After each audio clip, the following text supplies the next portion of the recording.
Súper interesante el debate, me toca ser antipático para seguir con el cronograma. Agradecerle a Caro Castro la presencia. Venimos de 16 meses donde no hay un solo discurso oficial donde se hable de producción, de trabajo, de industria, y al menos a mí me preocupa. Me parece que cualquier discurso oficial nacional debería contemplar todas esas cuestiones, y para eso te invitamos. Para el título que le pusimos, me parece Caro es una empresaria, pujante, que seguramente va a defender estos conceptos, y el título que le pusimos es ¿Hay futuro industrial para Argentina? A ver qué nos cuenta. Bueno, muchas gracias por la invitación, y un placer compartir el panel con ustedes y con Emma, que fue súper claro en un montón de conceptos. Me gusta también el espíritu reflexivo de este encuentro, que un poco tomo el final del panel anterior con tu cierre, que tenía que ver con eso, con empezar a pensar nuevas narrativas, y eso supone una autocrítica, y eso supone el pensamiento crítico, y está buenísimo, así que lo celebro.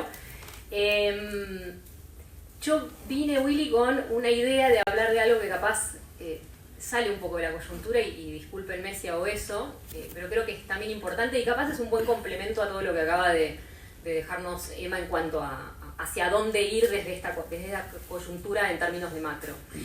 Hace algunas semanas, antes de que Trump lanzara sus mega super aranceles y después fuera para atrás, etc., había empezado a trabajar en una nota que tenía que ver con la idea de innovación y cómo la Argentina puede innovar. No pasa nada. Y así que traje eso, que creo que la nota va a salir mañana en Perfil, más cortita de lo que voy a hablar ahora. Y un poco lo que me pasó antes de que Trump definiera todos los aranceles, es que todos teníamos en la idea en la cabeza de un Trump más proteccionista, ¿no? Por ponerle un mote. Y entonces yo pensaba, bueno, claramente está pasando algo que todos vemos, que es que China ya no es el país que produce baratijas, es un país que compite en igualdad de condiciones y a veces hasta superando las condiciones en términos de tecnología y de innovación y de productividad, ¿no? Ha logrado eso. Y esto, yo decía, bueno, esto va a generar reacciones y está generando reacciones. De hecho, ya habían generado reacciones en los que uno podría denominar son los ganadores del momento anterior, ¿no? Estados Unidos, Europa, Japón. Y si uno mira un poco lo que estaba pasando, bueno, justo después Trump aparece con los aranceles. El año pasado Europa le encargó a Mario Draghi, ex primer ministro de Italia, que lo deben haber leído, capaz un informe sobre competitividad en Europa, que después terminaron armando un plan que básicamente es lograr que Europa sea más resiliente y más innovador. Mucho más cerquita al Lula lanzó. Ahí estamos. Empezaron a aparecer reacciones, ¿no? Frente a, bueno, ¿qué hacemos en este nuevo mundo, ¿no? En donde se compite por tecnología y por productividad. ¿Sí? Ay, perdón, no era yo, ¿no? No, es una voz que me sale al lado, medio rari. Bueno, los planes difieren, la ideología detrás de esos gobiernos difiere, pero todos están intentando hacer lo mismo, que es o subirse al tren o no quedarse en el andén, pero ver, digamos, cómo se montan en esto. Yo creo que este es el partido que la Argentina también tiene que jugar, y a pesar de todas nuestras dificultades y de esta coyuntura y de todo lo que venimos conversando y vienen conversando esta mañana acá, yo creo que Argentina tiene una posibilidad de hacer algo con esto, y que, de hecho, tendría que ir por acá la nueva narrativa, ¿no? Como de alguna manera cambiar completamente la conversación. Y ahora voy a hacer un contrapunto, bueno, no contrapunto, me voy a sumar a lo que dijo Emma respecto de la macro, pero hace 130 años Pellegrini era un vanguardista, nos pedía que tengamos industria. Y hoy la vanguardia es la innovación, que está en el sector industrial, pero también está en otros sectores. Entonces, un poco mi charla, capaz yo vengo del mundo industrial y puede quedar para otra charla específicamente eso, atraviesa todos los sectores, digamos. Lo que está pasando a nivel tecnológico está afectando desde el campo hasta la industria, hasta los servicios, y nuestras pymes argentinas que están a lo largo y ancho de todo el territorio en estos distintos sectores tienen que poder subirse, digamos, a estos temas. Y ahí hago el descargo que quiero hacer, porque alguno me puede escuchar y puede decir, bueno, vas a hablar de política de innovación, de política de defensa, de política industrial, en el marco de un país que tiene una macro desordenada. ¿No? ¿Podés hacer innovación si no tenés moneda? Sería como una pregunta. Y yo creo que podés, pero es muy difícil. De hecho, pudimos, porque tuvimos una macro muy desordenada y hay ejemplos de innovación que ahora quiero dar, pero es mucho más difícil. Entonces, por supuesto que tiene que ser el punto de partida, y yo celebro que Emma traiga acá la discusión y que creo que todos nos tenemos que llevar autocríticas, pero también autocríticas de un lugar constructivo. Bueno, ¿qué hacemos hacia adelante entonces, no? O sea, la inflación tiene que ser un tema y tiene que haber una idea alrededor de, digamos, de una macroeconomía ordenada. Y yo coincido también con él cuando dice, y ojalá que le vaya relativamente bien. Yo lo digo porque soy un empresario y le doy trabajo a 600 personas y la verdad que no tengo ganas de estar en una situación de crisis y de ajuste y de quilombo. Eh, pero bueno, entonces les decía, subámonos a esta conversación, intentemos dar esta conversación, incluso desde las debilidades con las cuales arrancamos a dar esa conversación como argentinos, porque es posible. Y yo ahí creo que la Argentina tiene dos caminos. Tiene un camino que es crear la tecnología del mañana. O sea, yo creo que tenemos, digo, soy lo suficientemente ambiciosa como Argentina y creo que tenemos un pueblo ambicioso de que lo podemos hacer. Tenemos un montón de ejemplos de innovaciones que ya sucedieron, que ya tenemos, que yo pondría en una cajita de las cosas que tenemos que cuidar. Yo cuando escucho que al Karen le faltan unos pocos millones para terminar, algo que demora décadas, o sea, que es gobierno tras gobierno, fueron montándose tecnológicamente para llegar a construir este reactor modular pequeño, es una picardía. Ese tipo de cosas tienen que estar, digamos, dentro de nuestro bagaje. O sea, hay cositas que las ponemos en una cajita y las cuidamos sin importar qué, porque son innovadoras y son el salto tecnológico hacia el mañana. Tenemos INVAP, tenemos ITEC, tenemos un montón en el sector público. Y después también tenemos en el sector privado, un montón de innovadores en el sector privado. El 20% de los unicornios latinoamericanos salieron de Argentina, digamos. Empresas como Satellogic, como Globan, como Mercado Libre, nos tienen que dar orgullo. Y está buenísimo que hayan salido de acá. No está bien que muchos de estos innovadores terminen sus startups o desarrollen o aceleren sus startups en Estados Unidos. Nos está pasando también eso. O sea, muchas innovaciones arrancan acá y se van. Lo mismo le pasa a Europa, ¿eh? Si leen el informe de Draghi, están aterradísimos porque ven que el 30% del startup tecnológico europeo termina en Silicon Valley y están pensando políticas de cómo hacemos para retener ese talento y esa tecnología acá. Eso también lo tenemos que tener como parte de nuestra discusión. Pero digo, tenemos innovación en el sector privado, tenemos innovación en el sector público, lo tenemos que cuidar hacia adelante. La Argentina puede, en algunos sectores, no en todos, pero en algunos sectores, insertarse tecnológicamente creando algo nuevo. Y después hay otra parte que yo creo que es importante de la discusión tecnológica, que es cómo podemos usar la tecnología que existe para aplicarla y tenerlo como salto diferenciador en lo que hacemos, en los bienes y servicios que hoy hacemos. Y eso tiene que ver con una agenda de innovación y de productividad que yo quería hacer 2 segundos y contarles lo que supone en una pyme argentina industrial hacer este camino hacia la industria 4.0, que quiero traer este ejemplo que es particular para ponerlo arriba de la mesa de lo complejo y lo difícil que es, pero lo necesario que es que las pymes argentinas den este salto de productividad a través de la tecnología y la innovación. Miren, les cuento, hace 15 años tomamos la decisión como empresa de ser en algún momento una fábrica inteligente y sabíamos que eso tenía una serie de escaloncitos que teníamos que dar. El primer escalón es un escalón que no requiere grandes inversiones, es gestión, es lograr que tu planta opere como los yanquis llaman lean manufacturing, que es que anulás todos los desperdicios, desperdicios de materiales, desperdicios de tiempos, y eso lo haces con gestión, estandarizando operaciones, gestiones visuales, tus inventarios los tenés que poder rotar bien y asegurarte que estén bien traqueados, seguridad para las personas que están trabajando, con un montón de cuestiones que con gestión y sin grandes inversiones se pueden hacer y mejorás un pelín tu productividad.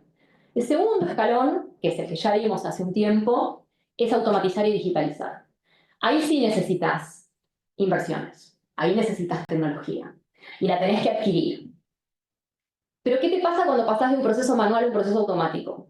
Se empiezan a sumar un montón de cosas que vos antes no tenías ni conocías. O sea, tenés switch de conexión, tenés sensores de todo tipo, tenés PLCs, tenés brazos robóticos y todo está integrado. Está integrado de forma tal que te falla un switch y se te cayó la máquina. Entonces, lo que vos tenés que hacer como empresa para poder gestionar esa tecnología ya es muy distinto a lo que hacías cuando operabas un proceso manual. O sea, tu gente tiene que estar a la altura de esa tecnología, en ingeniería, en mantenimiento, en calidad, en seguridad. Y lo más difícil no es ir al shopping de la industria 4.0 y decir, me compro tal máquina. Lo más difícil es entender cuál es la máquina adecuada para vos y qué gente tenés que tener y cómo la tenés que capacitar para que esa máquina te sirva. Por eso el segundo escalón nosotros lo hicimos y hoy tenemos cobots de más de 50 robots, prensas transfer, líneas robotizadas, celdas integradas con 8 robots y hasta ya pusimos una primera cámara de visión artificial. El próximo paso es la inteligencia artificial en el proceso para hacer una fábrica inteligente. Y les aseguro que nos falta un montón para eso. Y yo creo, y he tenido la suerte de visitar muchísimas empresas en todo el país en los últimos años, nosotros estamos en un lugar para ser una empresa pyme, digamos, de muy alto nivel, digamos, de aplicación tecnológica. No somos la única, ¿eh? Hay un montón de empresas que hicieron este recorrido en los últimos años. Pero sí les puedo asegurar que somos pocas, que la gran mayoría de las pymes en el país, por diferentes razones, no iniciaron este camino. Y este camino tiene que ser parte de la conversación. Y ahí es donde entra el Estado, y con esto ya voy a ir cerrando. El Estado tiene un rol que cumplir para que las pymes argentinas puedan insertarse en este mundo que va a estar cada vez más complejo, con tecnología y con innovación. Entonces, la discusión no puede ser si el Estado tiene que ser más chico o tiene que ser más grande. O sea, esa no es la discusión que yo quisiera ver. Yo quisiera ver una discusión sobre cómo hacemos que el Estado también se vuelva más tecnológico e innove. Y ahí nos lleva a un montón de discusiones probablemente también jodidas respecto de, bueno, y entonces, ¿qué recursos humanos tiene que tener el Estado para poder gestionar? Le pasa lo mismo que me pasa a mí con el área de ingeniería. Digo, si yo no mando a mis ingenieros todos los años a las ferias a las que los mando, en México, en Estados Unidos, en Europa, a entender qué está pasando tecnológicamente, no voy a poder aplicar tecnología. Lo mismo le va a pasar al Estado. Ahora, imagínense las cosas que podríamos hacer con un Estado más tecnológico, en términos de combate a la informalidad. Somos un país de una evasión fiscal altísima. Y sin embargo, los que estamos en la formalidad, mi empresa es una empresa que está en la formalidad, que paga los 600 salarios totalmente en blanco, que aporta a la FIP y a ARBA y etcétera, lo que tiene que aportar. Y la carga fiscal, les aseguro, es altísima para nosotros. Es muy alta. Al lado tengo a otro que capaz no está aportando lo mismo, que capaz los ingresos no están todos blanqueados. El Estado tiene que poder usar tecnología para combatir la informalidad allí donde hay que combatirla, porque está claro que cierta informalidad, digamos, vamos a tener que convivir. Hay ciertos sectores que sin un margen de informalidad capaz no pueden sobrevivir, pero eso no pasa en todo el espectro, digamos. Discutimos en algún momento, en otro gobierno, y yo fui parte de los que discutí en contra el impuesto a los ricos, el impuesto a la riqueza. Y yo lo critiqué fuertemente. Tuve una conversación en el Congreso, incluso en ese momento con Máximo Kirchner, diciéndole, esto es un error. Hay una parte de esto que está yendo a agravar los activos productivos de la Argentina. Nosotros, yo como empresaria, pagué por las inversiones que mi empresa hizo en los últimos 10 años, que habían sido inversiones enormes. Y eso no está bien. Eso es darte un tiro en el pie. Después seguramente, digo, hay una discusión sobre distribución del ingreso, o sea, estoy de acuerdo, pero démosla desde un lugar mucho más inteligente que esto. No voy a decir la respuesta porque... entonces, usemos la tecnología también en el sector público. Imaginémonos qué podríamos hacer en términos de las trayectorias educativas de nuestros chicos si el Estado tuviera tecnología metida adentro del seguimiento de esa trayectoria estudiantil. Pienso un montón de ideas y creo que tenemos mucho talento como para no estar dando esas discusiones y pensando, como planteaste al final del panel, bueno, ¿qué hacemos con el sistema científico-tecnológico? ¿No? Hay una discusión para hacer. O sea, somos críticos de algunas cosas, todavía nos falta la narrativa constructiva de esto se podría hacer así o asá, y para eso hace falta como mucho debate. Y con esto cierro. Definitivamente, la definición de un modelo de desarrollo tiene que salir de un consenso amplio y democrático, porque hay ciertas cosas que tienen que ser políticas de Estado y que tienen que atravesar ciertas administraciones. Entonces, ojalá podamos ir construyendo ese consenso amplio y democrático, en donde seguramente, ahora como el dólar va a fluctuar en bandas, digamos, pero más o menos vamos para un mismo lugar. Eso nos faltó en estos años de democracia. Hemos pasado de visiones dogmáticas, de aperturistas a proteccionistas, de liberales a más populares desarrollistas, o como lo queramos llamar, pero nunca encontramos, de alguna manera Emma lo puso muy bien, capaz no es en el medio, exactamente en el medio, pero definitivamente no es en el otro extremo. porque eso al sector privado argentino le hace mucho, mucho daño. Y genera además una cuestión muy defensiva, que es muy mala para esto que estoy diciendo, porque de nuevo, a mí me gusta mucho más el esquema de lo que está planteando capaz Europa, que me parece más ofensivo, o el que planteaba Biden cuando hacía el Chips and the Science Act, o sea, que quería que se fabriquen semiconductores en Estados Unidos. Me parece que hay que ir por la vía del ofensivo más que por lo defensivo. Esta idea de Trump con los aranceles, bueno, que al final parece ser una estrategia de negociación, ¿no? Pero nosotros también tenemos que encontrar una narrativa que no sea defensiva, que sea ofensiva. Bueno, es posible para mí. Las pymes argentinas lo pueden hacer, necesitan un Estado mucho más inteligente y tecnológico y necesitamos saldar ciertos debates para que el camino sea un camino de consenso amplio y democrático. Gracias.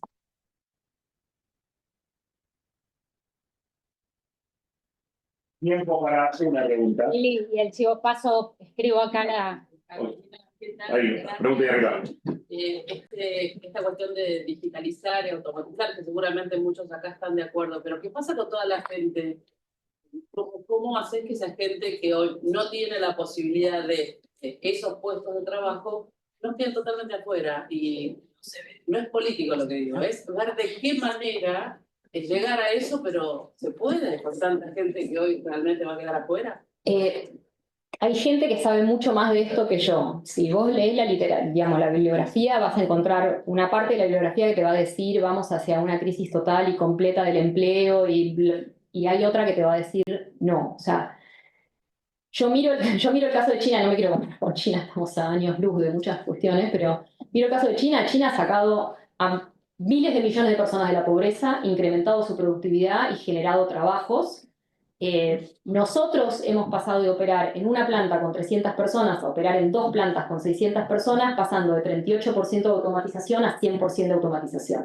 ¿Por qué? Porque a mí me creció el volumen. Si a mí me crece el volumen y yo estoy automatizando y mejoro la productividad y mejoro costos, tengo más clientes, o sea, digamos, en una torta que se expande, yo no veo problemas desde la micro, de vuelta, no soy una especialista. Capaz Emma tenga una visión distinta. Sí tengo un signo de interrogación respecto de, y si capaz este es un salto tecnológico tan exponencial que nos va a dejar realmente a todos afuera, no lo sé, no lo puedo responder. Pero que hay que hacerlo, o sea, que la solución no puede ser la solución de no automatizo porque entonces quiero mantener un trabajo artesanal manual, te quedás afuera de la cancha igual, digamos. La idea es cómo se hace. Bueno, creciendo. Gracias, Caro, de nuevo. Nos pedimos a